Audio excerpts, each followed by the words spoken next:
اس کا تفصیل ذکر کر دینا مناسب سمجھتا ہوں۔ وہ اسباب کے جنہوں نے معاشرے کی بنیاد کو ہلا کر رکھ دیا اور امت مسلمہ کے دامن عفت کو تار تار کر دیا،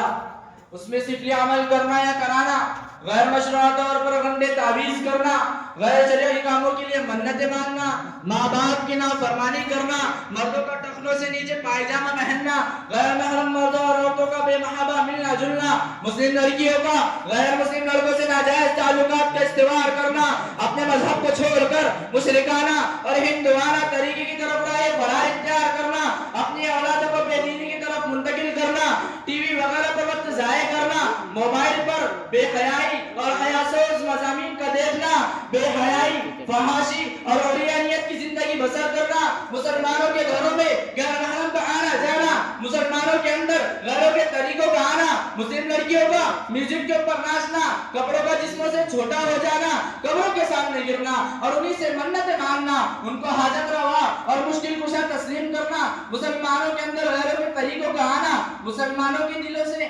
مسلمانوں کے لیے ہی رحم کا نکل جانا، ماں باپ کی نافرمانی کرنا، جنہوں نے پیدا کیا انہی کو گالیاں دینا، جنہوں نے دنیا دکھائی انہی کو جھلکنا، جبکہ احکم الحاکمین ارحم الراحمین مالک دو جہاں و خالق ارض و سما اپنے پاک کلام قرآن مجید میں ارشاد فرماتا ہے وَقَضَىٰ رَبُّكَ أَلَّا تَعْبُدُوا إِلَّا إِيَّاهُ وَبِالْوَالِدَيْنِ إِحْسَانًا۔ رب تعالیٰ تو قرآن میں ماں باپ کے ساتھ اس نے سلوک کرنے کا حکم دیتا ہے، انہیں تکلیف نہ دینے کا حکم دیتا ہے، ناچ گانے سے بچنے کا حکم دیتا ہے، نیک کاموں کو کرنے کا حکم دیتا ہے، اور ہم ہیں کہ غلاظتوں اور نجاستوں میں پڑے ہوئے ہیں، غیر بھی ہمیں دیکھ کر مسلمان ہونے کا طعنہ دیتے ہیں۔ ہماری صبح تو تب ہوتی ہے جب دنیا آگے بڑھ چکی ہوتی ہے، ارے وہ بدل کے چورو کب تک، آخر کب تک اپنی بدحالی بتاتے رہو گے، آخر کب تک دنیا کو رنگ ناز دکھاتے رہو گے، آخر کب تک محمد رسول اللہ صلی اللہ علیہ وسلم کے راستے سے انحراف کرتے رہو گے، پھر رونا روتے ہو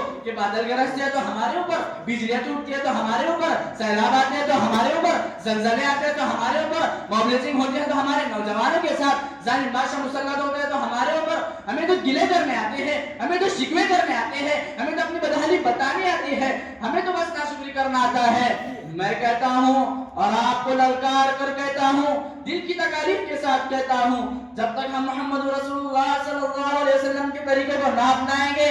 خدا کی قسم، خدا کی قسم، خدا کی قسم، کل قیامت تک اسی طرح بے اور مددگار ہو کر بھٹکتے رہیں گے۔ مسلمانوں سمجھ جاؤ، سمجھ جانے کا وقت آیا، مسلمانوں سمجھ جاؤ، سمجھ جانے کا وقت آیا، بہت سوئے ہوئے ہو تم، اب ہوش آنے کا وقت آیا، جہاں سے 313 چلے تھے تم مسلمانوں، انہی ماضی کی راہوں پر پلٹ جانے کا وقت آیا۔ امت مسلمہ کے غیور نوجوانوں،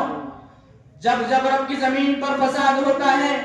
جب جب رب کی زمین پر حیوانیت کا رنگا ناچ ناچا جاتا ہے، اہل اللہ کا مذاق اڑایا جاتا ہے، دین کو مذاق بنایا جاتا ہے، تو رب کائنات ایسی قوموں کو سفر ہستی سے مٹا دیتے ہیں، نہ نام باقی رہتا ہے نہ نشان باقی رہتا ہے۔ مت سمجھنا کہ ہم ایمان والے ہیں، مت سمجھنا کہ ہم محمد رسول اللہ صلی اللہ علیہ وسلم کو ماننے والے ہیں، مت سمجھنا کہ ہم حنفیت کو ماننے والے ہیں تو رب ہمیں بخش دے گا۔ اللہ کا قانون کبھی نہیں بدلتا۔ تمہیں یاد ہے اس زمین پر فرعون بھی تھا، تمہیں یاد ہے اس زمین پر قارون بھی تھا، تمہیں یاد ہے اس زمین پر ابو جہل بھی تھا، تمہیں یاد ہے اس زمین پر امیہ بن خلف بھی تھا۔ اللہ فرماتا ہے وَأَغْرَقْنَا آلَ فِرْعَوْنَ، تمہیں یاد ہے اس زمین پر امیہ بن خلف بھی تھا، تمہیں یاد ہے اس زمین پر ابو لہب بھی تھا۔ اللہ فرماتا ہے تبت یدا ابی لہب وتب، تمہیں یاد ہے اس زمین پر بہت سی بسنے والی قومیں تھی، سب کہاں گئی؟ کیا زمینوں نے کھا گئی یا سمندروں نے نگل گئے؟ رب نے سب کو تباہ کر دیا،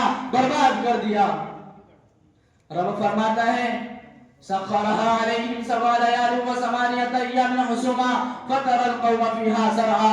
جو رب کی نافرمانی کرتا ہے رب اس کے ساتھ یہی کرتا ہے، نہ رب کی زمین اس پر روتی ہے نہ رب کا آسمان اس پر روتا ہے۔ بلاخر وقت مجھے تو ان کی اجازت نہیں دے رہا ہے، بہت حکم ہے اللہ کے احکامات کو پامال کرنا، اب خواب غفلت سے بیدار ہو کر ہوش کے ناخن لو، اسی میں ہمارے دائرین کی فلاح پوشیدہ ہے۔ اس شعر کے ساتھ میں اپنے تقریر کا اختتام چاہتا ہوں۔